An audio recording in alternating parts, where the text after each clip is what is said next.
완성의 복음 6번째 시간입니다. 원죄 때문에 삶의 의문이 풀린다라는 제목으로 하나님 말씀 증거하겠습니다. 오늘은 바울이 기독교에만 가지고 있는 독특한 교리를 설명하고 있습니다. 아담으로부터 모든 사람이 범죄하였고 우리는 아담의 후손, 아담과 연합된 존재들이기 때문에 모두가 죄인이다. 모두가 지옥 백성이다. 모두가 하나님과 끊어질 수밖에 없다라는 원죄의 교리를 이야기하고 있다는 것입니다.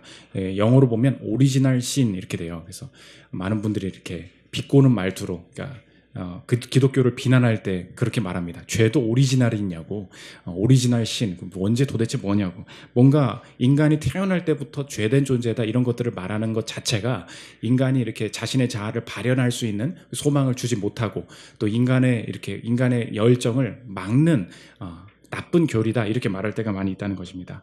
그리고 이 삶의 적용점, 우리의 인생을 살아갈 때도 여러분이 원죄를 생각하면서 살아본 적이 있습니까? 이렇게 뭐 삶에 도움도 안 되는 이야기를 로마서 이렇게 써놨는데 별로 이렇게 듣고 싶은 얘기도 아니고 도움도 되지 않는다 이렇게 생각을 많이 할 때가 있다는 것입니다. 그렇지 않다는 거예요. 이 원죄 교리를 이해할 때, 받아들일 때 이 내 삶에 벌어지는 모든 일들이 훨씬 더 잘 해석되고 내 삶에 원죄를 받아들였음에도 불구하고 훨씬 더 큰 자신감과 평안이 찾아올 수 있다. 오늘 바울이 그 실천적인 메시지까지 주고 있다는 것입니다. 원죄의 교리가 무엇이며 우리에게 주는 그 자신감과 담대함이 무엇인지 살피는 시간 갖도록 하겠습니다. 세 가지로 나눠서 살피겠습니다. 첫째로 살필 것은 원죄의 탐색입니다. 원죄란 무엇이냐? 이 첫 사람 아담이 있었습니다. 그런데 아담 안에 모든 사람이 연합되어져 있다는 거예요. 그래서 첫사람 아담이 하나님과 끊어져서 범죄한 존재가 되었습니다. 그러면 아담의 후손은 우리 모두는 그 아담이 지은, 한 사람이 지은 죄가 우리에게도 전가되어서 내가 죄를 직접적으로 짓지 않았는데 내가 죄를 지은 것이 된다는 거예요. 그게 전가의 교리입니다.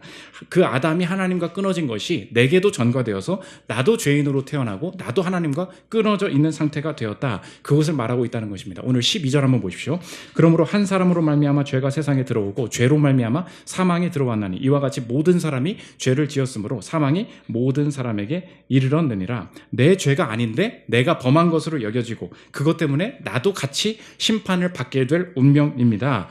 이게 성경의 이 원죄 교리의 설명이라는 것입니다. 뭔가 꺼림칙하지 않습니까? 내가 살아가는 방식과 맞지 않는 느낌이 들 때가 있다는 것입니다. 내가 살아갈 때 이것이 말이 안 된다고 생각을 하지만 오히려 이것이 세상을 이해하고 내 인생에 벌어지는 일들을 담대하게 받아들일 수 있는 이 세상을 설명하는 교리가 된다는 것입니다. 바울의 성경의 논리를 그대로 따라가면서 제가 설명을 드리면 이런 거예요. 바울이 지금 우리한테 이야기하는 것입니다. 너 한번 생각해봐라. 세상에 옛날에 여러 사람들이 다 죄를 짓고 살았다는 거예요. 그런데 율법이 없었을 때도 있지 않았겠니? 이런 이야기를 합니다. 예를 들어서 최근에 운전하시는 분들은 많이 알 것입니다. 이제 교차로에서 우회전을 잘못하면 이 횡단보도 때문에 범칙금 받고 파란 불일 때 멈추지 않으면, 일시정지하지 않으면 이렇게 처벌받는, 범칙금을 받는 일들이 많이 벌어지지 않았습니까? 그래서 처음 받는 사람이 그 경찰에 걸렸는데 많은 사람들이 기자들이 와서 스포트라이트를 막 찍었어요. 자기가 무슨 이벤트에 당첨된 줄 알았대. 여의도 주변에 있는 어떤 사람이 그래가지고 알고 보니까 자기 뭣도 모르고 그래서 쭉 갔대요. 근데 자기 범칙금 1호로 받은 사람이 나는 모르고 걸렸다고 막 그러면서 인터뷰하는 걸 봤는데 이 사람 왜 그럽니까? 예전에 몰랐죠. 근데 규칙이 생겼죠. 율법이 생겼죠. 그러니까 예전에는 막 다녔는데 그 다음부터 걸리기 시작했다는 거예요. 옛날에 더 오래된 지금 장년분들은 알 거예요. 옛날에 우리 안전벨트 안 하고 다녔습니다. 안전벨트 안 하고 그냥 막 다녔어요. 안전벨트 안 하면 범칙금 문다. 이거 불법이다라고 할 때부터 그때부터 이제 사람들이 안전벨트 막 하고 다니기 시작하죠. 그런데 율법도 마찬가지라는 거예요. 모세의 율법이 백성들에게 주어지지 않았을 때도 사람들이 살지 않았겠니? 그 얘기예요. 13절 한번 보십시오. 죄가 율법이 있기 전에도 세상에 있었으나 율법이 없었을 때에는 죄를 죄로 여기지 아니하였느니라. 우회전 함부로 하면 범칙금 문다는 것이 없을 때에도 사람들이 우회전을 막 하면서 다니지 않았겠니? 그 얘기예요. 그랬는데 왜 그 법이 생기기도 전에 사람들이 법의 심판을 받기도 전에 법이 없었을 때 사람들이 죽어나갔을까? 그 얘기예요. 14절 보십시오. 그러나 아담으로부터 모세까지 아담의 범죄와 같은 죄를 짓지 아니한 자들까지도 사망이 왕노릇하였느니 아담은 오실 자의 모형이라. 질문은 이거예요. 사람이 왜 죽습니까? 하나님 앞에서 범죄해서 죽는 것입니다. 율법을 어겨서 하나님께서 심판하신 것입니다. 사람들이 그렇게 믿고 살았어요. 근데 바울이 말하는데 아니라는 거예요. 너 한번 생각해봐. 아담과 모세 사이에, 모세의 율법이 주어지기 전에 아담으로부터 모세까지 그 사이에 살았던 사람들도 있지 않았겠니? 우회전 불법이다라고 말하기 전에도 우회전했던 사람들이 있지 않았겠니?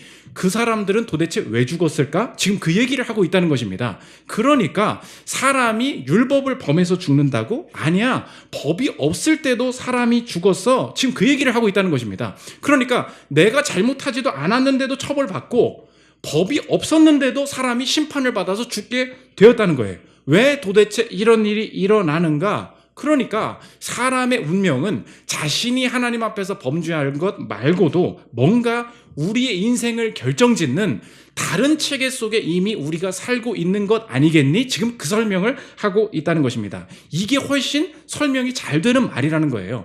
그러니까 모든 사람이 하나님이 나쁜 짓을 저질러서 저것을 심판하신 거야? 그렇지 않다는 거예요. 그거 말고 죄를 짓지 않은 사람들, 율법이 없는 사람들은 왜 죽었니? 설명은 한 가지뿐이라는 거예요. 인간 모두가 어떤 다른 체계 속에 있구나. 그게 어떤 체계냐? 아담으로부터, 아담이 범죄함 때문에 모든 그 죄의 형벌이 우리에게도 전가되었다. 존 파이버 목사님이 이 원죄의 교리를 이렇게 설명을 했습니다. 들어보십시오.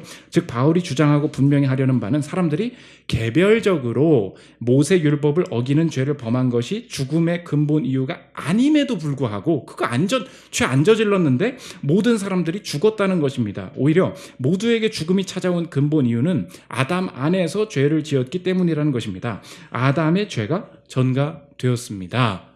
이렇게 보는 것이 우리의 인생에 죄 없는 사람 같은데 저거 뭐 특별히 잘못한 것이 없는 것 같은데 저 사람은 왜 사고가 나서 일찍 죽지? 저 사람은 왜 그냥 어떻게 저렇게 선한 사람도 죽지? 이것을 설명하는 아주 훨씬 더 나은 설명의 방식이 된다는 것입니다. 그러므로 오늘 바울이 주고자 하는 메시지를 정리하면 제목과 같습니다. 원죄 때문에 삶의 의문이 풀린다는 거예요. 아니 왜 원죄같이 이렇게 어려운 교리를 하나님께서 우리에게 주시고 이런 상황 가운데 살게 하셨냐? 아니에요. 그걸 아는 순간 인생에 나타나는 부조리들, 죽음들이 훨씬 더 깨끗하게 정리되고 설명되기 시작한다는 것입니다. 제가 몇 개월 전에 서울대 입구를 돌아다닐 때 정말 웃긴 사람들을 많이 뵀습니다. 역에서 딱 나왔는데 저는 그 목사잖아요. 그러니까 그 교회 안에서 벌어지는 일들을 많이 보지 않습니까? 근데 교회랑 비슷한 일들이 벌어지는 거예요. 보니까 출구 앞에서 남녀노소가 막 어린 세대부터 그 나이가 있으신 분들까지 다 모여가지고 막 뭐라고 화이팅 뭐라고 하더니 막 하는 거예요. 그래서 야 교회에서 이렇게 서로 전도하고 노방 전도하려고 이렇게 나와가지고 기도하려나 보다 해서 옆에서 가만히 봤어요. 근데 기도를 안 해. 기도를 해야 하고 뭐 이렇게 전도지를 나눠주고 해야 되는 그게 없어요. 근데 다 이렇게 핸드폰을 보고서 막 이렇게 뭐라고 하고 있어요. 그래서 곧 기도하겠지. 계속 쳐다보는데 안 해요. 아무것도 안 해. 그래서 갑자기 핸드폰을 들고 막 이렇게 보면서 막 돌아다니기 시작해요. 다 갑자기 뭔가 해가지고 따라가 봤어요. 알고 보면 저는 그게 교인들이 하는 일인 줄 알았습니다. 저는 그렇게 설명을 하고 싶었어요. 뭔지 아십니까? 포켓몬고. 그 포켓몬고 동아리였던 거예요. 단체로 모여가지고 여기 서울대 입구가 많이 잡힌대. 그래서 같이 모여가지고 어른부터 아이들까지 같이 모여서 우리 한번 잡아보자고 그 이야기를 하고 있었다는 것입니다. 보십시오. 내가 잘못된 설명의 방식이 있어요. 딱 보니까 교회구만. 그죠? 저 남자 제일 그 나이 드신 분이 저 목사님이구만. 그렇게 하고 봤다니까요. 근데 설명이 안 되는 부분이 있어요. 왜 핸드폰 들고 저렇게 난리야? 보니까 포켓몬고예요. 그럼 보니까 모든 게 다 이해가 되죠. 이거예요. 어떤 사람들이 내가 잘못된 설명의 방식을 가지고 있으면 내 삶에 이해되지 않는 모습들이 생깁니다. 고진감래 그랬어요. 고생 끝에 낙이 온대요. 나 그거 믿고 살았습니다. 그런데 설명이 안 돼요. 고생 끝에 낙이 안 와요. 이거 어떡합니까? 착한 사람이 복을 받는데요. 그거 믿고 살았습니다. 정말 남들보다는 내가 선하게 살았어요. 근데 내가 잘 되지 않습니다. 그렇게 되는 거예요. 그럼 그때 어떻게 하냐? 이게 아닌데? 그럼 어떻게 하냐? 다른 설명의 방식을 만나는 게 훨씬 더 낫다는 것입니다. 그러므로 하나님께서 우리를 어디에서 만나주시고 어디에서 우리를 더 넓게 만드시느냐, 오늘 적용인데, 설명이 안 되는 곳, 내 인생에 설명이 안 되는 곳, 그게 하나님께서 나를 만나시는 그 부분이라는 거예요. 내가 하나님 떠나서 내가 아무리 뭐 하나님 믿고 산다는 것 같아도 내가 설명하는 인생의 방식이 있습니다. 야, 돈 없으면 아무것도 아니야. 이런 거. 돈이 최고야. 야, 건강이 있어야지. 야, 고생을 많이 해. 그럼 분명히 복이 와. 나쁜 짓 하는 거 아니야. 나쁜 짓 안 하고 착하게 살면 기회가 생길 거야. 뭐 다 그런 줄 알았습니다. 근데 그러지 않은 모습이 생겨요. 그때 어떻게 하냐? 아, 그 체계가 아닌 다른 체계가 있구나. 그때 성경이 가르쳐 주는 게 뭐냐? 원죄. 원죄가 뭐예요? 모든 사람이 범죄하고 자신의 선행이나 자신의 악행과 관련 없이 모두가 죽을 운명이다. 이렇게 설명을 해버린다는 것입니다. 그래서 G.K. 체스터턴이라는 영국의 소설가이기도 하고 변증가이기도 한데, 이분도 그리스도를 떠났다가 다시 돌아오게 되었어요. 왜냐? 내가 살아봤거든. 이게 제일 말이 된다는 거예요. 들어보십시오. 많은 사람이 이 신앙으로 돌아왔다. 그런데 우리는 이논 것 혹은 저논 것 때문이 아니라 그 이론을 채택하면 다른 모든 것이 맞아들기 때문에 돌아왔다. 그 코트를 입어보면 그 옷의 주름이 다 펴지기 때문이다. 마치 마술모자처럼 그 이론을 머리에 쓰면 역사가 유리로 된 집처럼 투명해진다. 사람들 왜 다 죽었어요? 왜 착한 사람도 다 죽었어요? 그것밖에 설명할 길이 없다는 것입니다. 알리스터 맥그레스가 이어서 이걸 설명합니다. 들어보십시오. 자연에 대한 개별적인 관찰들은 기독교가 진리라는 것을 증명하지 못한다. 그보다 기독교는 그 관찰들을 설명하는 능력에 의해 스스로 정당성을 입증한다. 현상은 종교를 증명하지 않지만 종교는 현상을 설명한다. 기독교는 내 스스로가 진리인지 어떻게 우리 안에 확신을 주는가, 세상을 설명하는 방식을 보여주는 거예요. 착한 사람이 죽었네요. 왜 죽었어요? 몰라. 나 다른 사람들이 뭐라고 하냐면, 난 지금까지 그런 줄 알아요. 뭐 액땜을 했대, 뭐가 있었대, 뭐 이렇게 막 주변에 설명 방식이 오지 않습니까? 그걸로 설명이 안 되는 거예요. 어떤 분이 그러더라고요. 하나님이 있다면 이런 나쁜 일이 벌어지는 게 말이 돼? 그래서 하나님을 안 믿는다고, 나는 이제 교회 안 나온다고 그렇게 사는 사람이 있었습니다. 그렇죠? 야, 그 전도를 하려고 했더니 그렇대요. 하나님이 계시다면 어떻게 이런 나쁜 일들이 세상에 벌어질 수 있겠니? 내 설명이 맞다는 거예요. 하나님이 없다고. 근데 이제 역으로 기독교는 물어보는 거예요. 이상하다. 하나님이 없는데 누가 죽든 누가 다치든 그게 무슨 상관이야? 무엇이 선하고 무엇이 거짓인지 절대적인 존재가 없으면 아무렇게나 판단할 수 있는 거잖아. 사람이 죽는 게 뭐가 대수야? 이렇게 물어보니까 그 사람이 말문이 막히는 거예요. 그러네. 나는 나쁜 일이 일어났기 때문에 하나님이 없다, 이렇게만 생각을 하고 살았어요. 그런데 내가 살면서 필요한 건 뭐예요? 절대적인 선, 절대적인 악. 이런 짓은 나쁜 짓이고 이런 짓은 심판받아야 되고 이런 것은 선한 일이라고 모두가 인정할 수 있는 그 기준이 필요한데, 하나님이 없다면 누가 막 사람 죽이고 다니고 누가 아무렇게 살아도 그거 잘못됐다고 말할 사람이 누가 있습니까? 그러니까 역설적으로 나쁜 일이 벌어지기 때문에 하나님은 없는 거야, 이렇게 막 살다가, 아니네, 나쁜 일이 있기 때문에 정말로 필요한 게 뭐예요? 하나님이 필요한 거예요. 그 설명이 모든 걸 내가 다시 돌아오게 만든. 그러니까 사람들이 살아보니까 아니에요. 이 악을 궁극적으로 심판할 존재가 필요한 거예요. 그러면서 다시 돌아오게 되었다는 것입니다. 그래서 시몬 드 베유라는 그 소설가가 이어서 이렇게 설명했어요. 들어보십시오. 손전등을 사용할 때 그 전구를 보고 등의 효력을 가늠하는 것이 아니라 그 등이 얼마나 많은 것을 밝히는지를 보고 그 효력을 가늠한다. 종교적인 혹은 더 일반적으로 말해 영적인 삶의 방식의 가치는 이 세상의 것들을 얼마나 많이 조명해 주느냐에 따라 판가름된다. 그래서 오늘 여러분, 내가 지금 아직 신앙을 제대로 갖지는 못했고 또 아직 예수 그리스도를 받아들이는지 모르는 분들, 교회 처음 나오신 분들도 충분히 있을 거라고 생각을 합니다. 다 좋아요. 당장 내가 예수 그리스도를 받아들이지 않아도 좋습니다. 근데 한번 생각해 보십시오. 하나님께서 내 마음에 어떻게 다가오시는가? 하나님은 내 인생에 내가 살아가는 방식으로 설명이 안 되는 그 지점, 거기에 다가오기를 원하신다는 거예요. 이상하다. 어떻게 이런 일이 벌어지냐? 그때 이것을 설명하고 붙들 수 있는 유일한 근거 한 가지는 원죄. 그래, 그냥 사람의 개별적인 행동 때문에 뭔가 심판을 받는 것이 아니고 이 인류의 운명 전체가 아담 한 사람으로부터 전가된 그 죄 때문에 모두 멸망에 이를 수밖에 없다. 이것이 훨씬 더 나은 설명이 된다는 것입니다. 단순한 예가 있죠. 어린아이들은 왜 죽습니까? 오늘 로마서가 보여주는 게 그거예요. 어린아이들이 태중에서 왜 죽습니까? 일어나서 인지도 없는데 왜 죽는 일이 벌어집니까? 물론 어린아이들 중에서도 하나님께 부르심을 받고 택함받은 자들은 다 구원을 받습니다. 택자들은 다 구원을 받아요. 그런데 그런 일들이 벌어지는 걸 보면서 착하면 구원받는다고? 그럼 어린아이들은 이 설명을 못하는 거예요. 그러니까 이 인생에 진리가 아닌, 기독교가 아닌 모든 것은 늘 이 설명을 못하는 부분들이 있다는 것입니다. 그 모든 설명의 가장 큰 교리 중에 하나가 뭐냐? 원죄예요.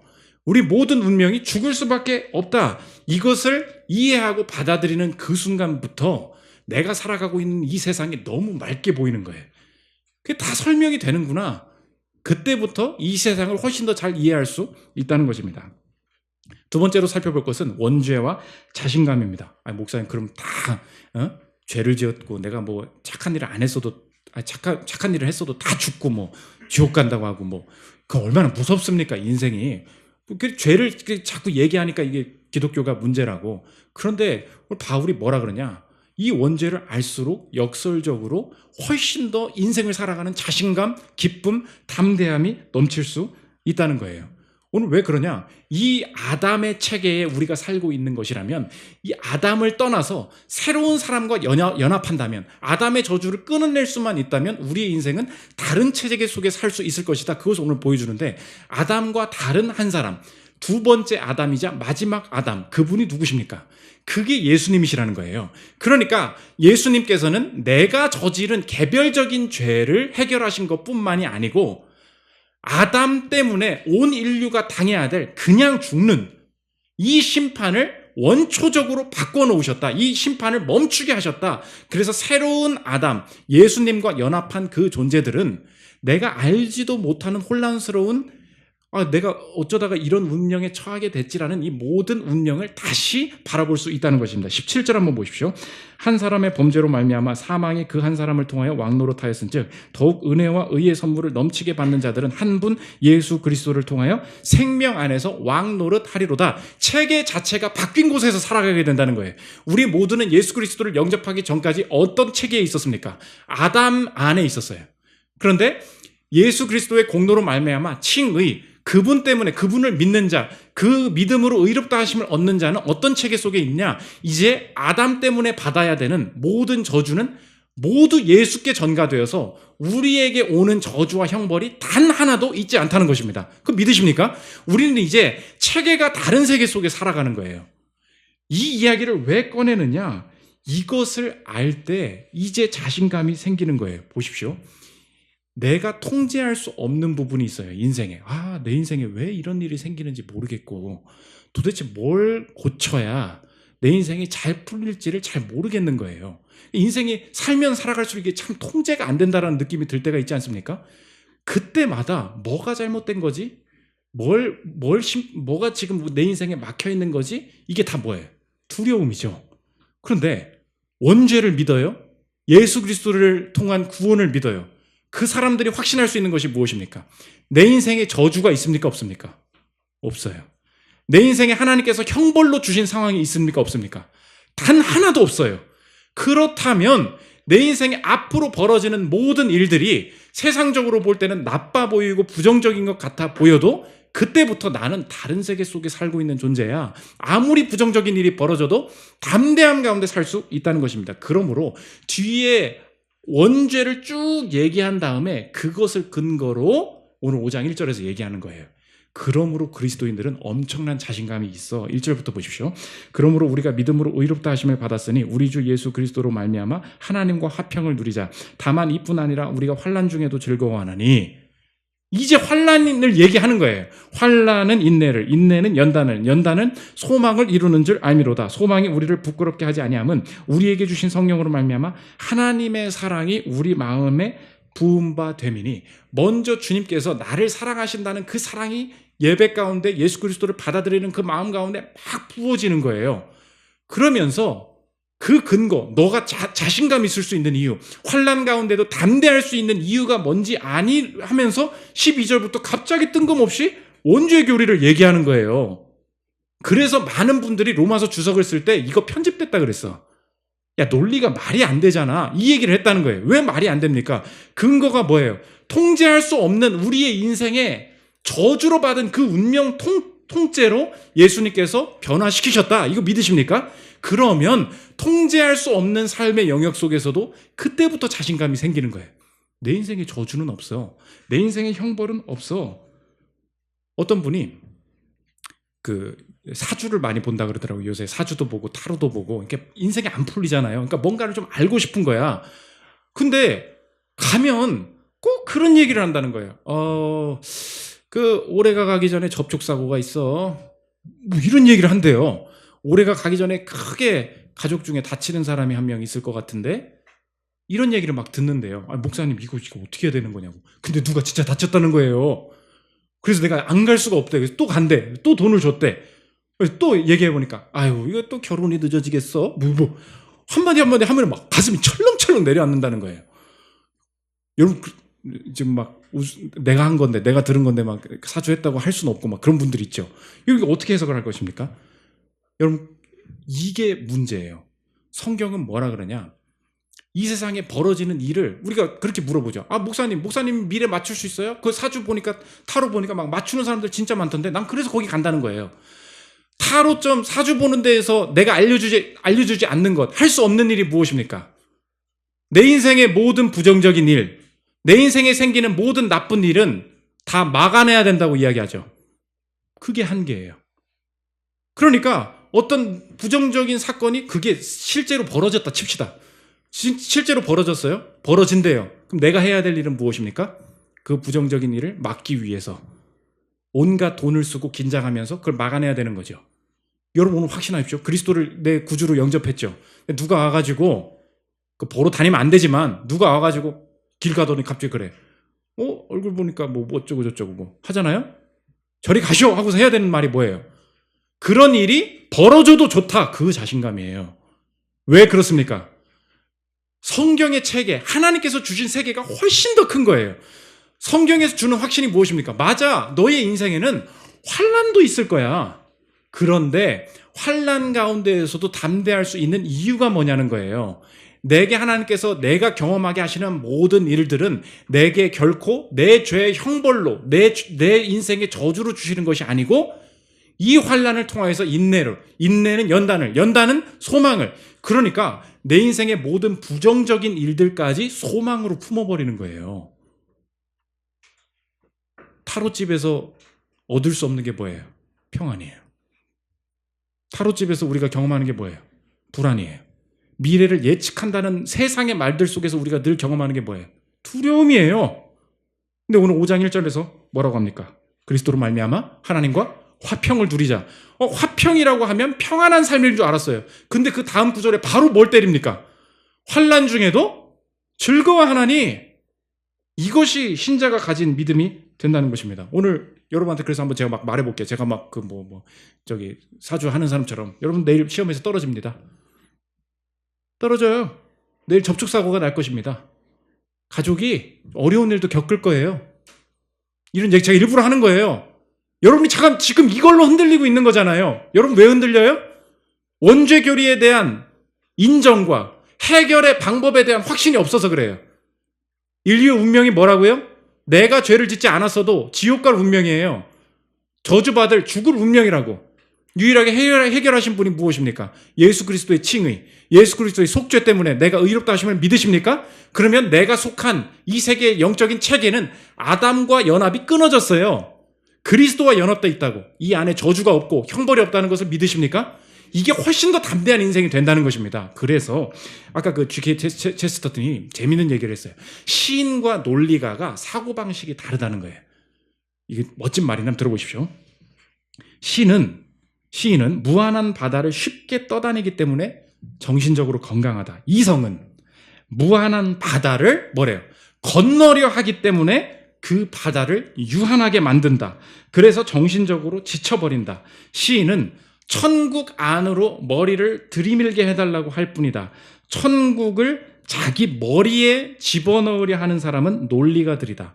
그래서 결국 깨지는 것은 그의 머리다. 멋진 말이죠. 어떻게 이렇게 그 설교를 내가 이게 지금 30분 막 떠들어도 이게 이해가 안 되는데 이거 한 문장 하니까 뭐 다 이해가 돼, 사람들이. 그죠? 이게 실력이에요, 이게 실력. 뭐래요? 신은 무한한 바다를 떠다닌대. 슬론 그 파도에 떠다닌다고요. 근데 이성은 뭐래요? 무한한 바다를 건너려 하니까 힘들다는 거예요. 오늘 여러분의 인생이 뭐예요? 건너려고 하죠. 이 저주를 좀 막아보려고 하죠. 이 가난을 좀 막고, 이 외로움을 좀 막고, 이 환난을 어떻게 하면 안전과 성실과 돈으로, 관계로, 인맥으로 뭐 좀 막아보려고 난리를 치니까 머리가 깨지는 거예요. 왜? 분명히 타로점에서 그렇게 말했거든. 내 인생에 어려운 일이 생긴다고. 어려운 일이 생기면 인생이 망하는 게 도식이잖아요. 원죄를 받아들이지가 않으니까 내가 피해만 다녀야 되는 거예요. 근데 뭐래요? 떠다닌대. 바다 떠다니라는 거예요. 오늘 그러면 그걸 떠다니는 이 하나님의 사랑 가운데 내가 떠다니면 그때부터 아는 거예요. 내일 무슨 사고가 날 것인지, 무슨 일이 벌어질 것인지. 아니에요. 하나님 나라를 떠다니는 거예요. 오늘 그러므로 적용인데, 통제할 수 없는, 내 인생에 통제할 수 없는 영역에 대한 불안과 두려움에 사로잡히신 그 영역이 어디입니까? 오늘 그거 적용해 봐야 돼요. 이게 자녀가 내 손을 떠다니까 도대체 어떻게 해야 될지 모르겠다고. 이런 분 계시죠? 이게 치료가 잘 안 된다는 질병. 이거 어디 알아보고 싶은데 이게 막 돈도 없고 방법도 없고. 이게 다 뭐예요? 바다 건너라는 거예요. 건너야만 해결된다는 거예요. 그렇지 않습니다. 세상에서는 저주로 이야기하지만 아니에요. 그 모든 뿌리에는 무엇이 있는가? 내가 하나님과 근원적으로 떨어져 있고 도대체 벌어진 이 일을 어떻게 해결해야 될지 설명의 체계가 없는 거예요. 성경이 오늘 무슨 확신을 줍니까? 너 통제할 수 없는, 알 수 없는 그 영역 있지? 그 영역의 핵심에는 원죄가 있어. 하나님과 끊어졌다. 모든 인간은 저주받는다. 이 상태를 받아들이고 이 상태의 유일한 치료제, 유일한 해결책은 그리스도의 속죄함을 믿음으로 받아들이는 것. 네가 그것을 믿는지를 다시 물어봐야 돼요. 오늘 좀 통제가 안 되는 영역이 이거 도대체 어떻게 될까? 이 승진이 어떻게 될까? 이 사업이 어떻게 될까? 통제가 안 되죠. 오늘 다시 물어보겠습니다. 여러분을 사랑하셔서 여러분의 인생을 건지기 위해서 십자가로 달리신 그분이 내 인생의 모든 사망과 저주를 끊어내신 나의 구주이심을 믿으십니까? 오늘 성경이 그걸 다시 물어보는 거예요. 아니, 뚱딴지 같은 얘기 하지 마시라니까요, 목사님. 아니에요. 그걸 다시 물어보는 거예요. 그걸 믿니? 그러면 환난 중에도 우리가 즐거워할 수 있다. 어느 파도를 또 떠다니라고 하는 파도를 보여주는 거예요. 3절 4절 보십시오. 다만 이뿐 아니라 우리가 환난 중에도 즐거워하나니 이는 환난은 인내를, 인내는 연단을 소망을 이루는 줄을 알미로다. 이게 파도라는 거예요. 하나님께서 주신 파도. 이거 타고 가면 얼마든지 주님께서 주신 영광을 볼 수 있다는 것입니다. 마지막 세 번째, 원죄와 우월성입니다. 주님께서 왜 우리가 이렇게 죄를 짓는 상황, 우리가 저주에 처한 이 상황을 막지 않으시고 우리가 죄 아래 두도록, 죄 아래 있도록 이 과정을 허락하시는가? 오늘 아담보다 예수 그리스도가 훨씬 더 우월한 존재임을 보여주시기 위해서 우리의 이 상황을 허락하신다는 것입니다. 16절 한번 보십시오. 또 이 선물은 범죄한 한 사람으로 말미암은 것과 같지 아니하니 심판은 한 사람으로 말미암아 정죄에 이르렀으나 은사는 많은 범죄로 말미암아 의롭다 하심의 이름이니라. 계속 띄워주십시오. 이 본문의 16절에 더 아담보다 예수님이 우월하신 이유를 설명하고 있는데 심판이 어떻게 왔대요? 한 사람 때문에 왔대요. 그래서 그 고생을 하고 있다는 거예요. 그런데 예수님의 위대함은 뭐냐? 아담 한 사람 때문에 한 일이 이렇게 벌어지는데 예수님이 하신 일은 뭐래요? 어떤 범죄예요? 한 범죄가 아니에요. 그 아담 때문에 모든 사람이 죄에 빠져 있고 모든 사람이 개별적으로도 죄를 짓기 시작합니다. 그런데 오히려 역설적으로 많은 범죄가 일어나고 많은 사람들이 예수 그리스도를 십자가에 못 박아 죽어야 된다는 나쁜 일이 계속해서 일어나요. 그런데 많은 범죄로 말미암아 하신 일이 무엇입니까? 많은 범죄의 구원이라는 거예요. 이게 훨씬 위대한 일이라는 거예요. 하나님이 이 아담의 범죄보다 예수님께서 주시는 은혜와 그 범죄를 무효시키는 능력이 훨씬 더 크신 분이다. 그래서 주님께서 오늘 로마서 후반부에 계속 주는 게 뭐냐? 너희들이 지금 이 원죄 아래에 있지, 범죄한 가운데에 있지. 그런데 주실 은혜가 더욱 크다, 훨씬 낫다. 비교급을 계속해서 사용합니다. 15절부터 보십시오. 그러나 이 은사는 그 범죄와 같지 아니하니, 밑줄에 뭐래요? 더욱 하나님의 은혜와 또한 한 사람 예수 그리스도의 은혜로 말미암은 선물은 많은 사람에게 넘쳤느니라. 17절 더욱 은혜와 의의 선물을 넘치게 받는 자들은, 20절 죄가 더한 곳에 은혜가 더욱 넘쳤나니. 강조하는 게 뭐예요? 더욱. 그러므로 적용입니다. 예수 그리스도의 이 은혜를 믿는 자가 그 은혜를 믿으면 내 인생에 벌어지는 일들 속에서 가질 수 있는 강한 확신이 무엇이냐? 주님께서 이끄시는 이 계획은 언제나 이전보다 더 낫게 만드실 것이다. 이게 약속이에요. 이게 원죄교리가 주는 약속이에요. 아담보다, 왜 아담을 그렇게 두셨습니까? 아니에요. 아담보다 예수 그리스도의 은혜가 훨씬 낫다. 이게 깨달아지는 거예요. 마찬가지입니다. 바울이 강조하고 싶은 게 그거예요. 내가 그 아담 때문에 범죄하고 내 개별적으로 죄를 짓고 내 인생에 실패하고 환난 가운데 알 수 없는 상황에 주님이 나를 던져두시는 것 같은 그런 인생길이 언제든지 있다는 것입니다. 그때마다 확신할 게 무엇이냐? 아담보다 더욱 죄가 넘친 곳에 은혜가 더욱 넘친 그 똑같은 원리로 주님께서 내 삶의 이끄심 가운데서도 이 일이 벌어졌으나 그 다음은 이것보다 훨씬 더욱 나을 것이다. 이전보다 더욱 나은 결과를 기대할 수 있다는 확신, 그것이 주님께서 이 원죄교를 통해서 우리에게 주시는 약속이라는 것입니다. 오늘 성도 여러분 한번 생각해 보십시오. 내가 많이 방황하지 않았습니까? 교회를 떠났던 내 인생의 예전 시절도 있고, 어떤 특정한 하나님이 계시다면 왜 이런 일이 벌어지는 거야? 하나님이 계시다면 왜 나한테, 우리 가정에 이런 일을 당하게 하신 거야? 라는 고민 때문에 교회를 많이 떠나 있다가 혹은 많은 상처 때문에 하나님을 거부하고 내가 방황하던 시절이 있었습니다. 그런데 다시 돌아와서 그 은혜를 다시 붙들 때 우리가 언제나 느끼는 게 있죠. 그게 뭐죠? 지금이 훨씬 나은 거예요. 내가 그 방황을 거쳤기 때문에, 그 바닥을 기어봤기 때문에, 하나님 없는 삶의 끔찍함을 내가 밑바닥까지 박박 경험해 봤기 때문에 하나님 없이는 살 수 없습니다라는 그분을 붙잡는 그 손에 그 힘이, 내가 그걸 놓칠 수가 없는 거예요. 우리가 경험적으로 그 모든 것을 알고 있지 않습니까?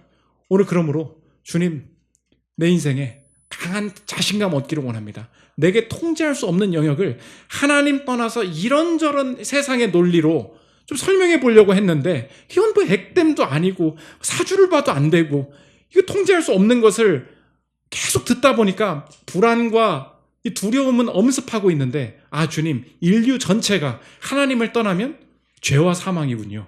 그런데 예수 그리스도를 믿는 자마다 다른 체계가 다른, 저주와 형벌이 없는 곳에 아예 있게 되군요. 그렇다면 자신감 갖고 살기를 원합니다. 주님께서 내게 주신 어떤 환난도 우연은 없고, 이 환난 속에 연단을, 인내를, 소망을 낳으면서 주님과 함께 그 사랑 속에서 이 파도를, 넘실거리는 파도를 항해 가기를 원합니다. 이 멋진 영광이 여러분의 삶에도 넘쳐나시기를 축원합니다. 우리 함께 크고 놀라운 사랑 찬양하고 기도하는 시간 갖도록 하겠습니다.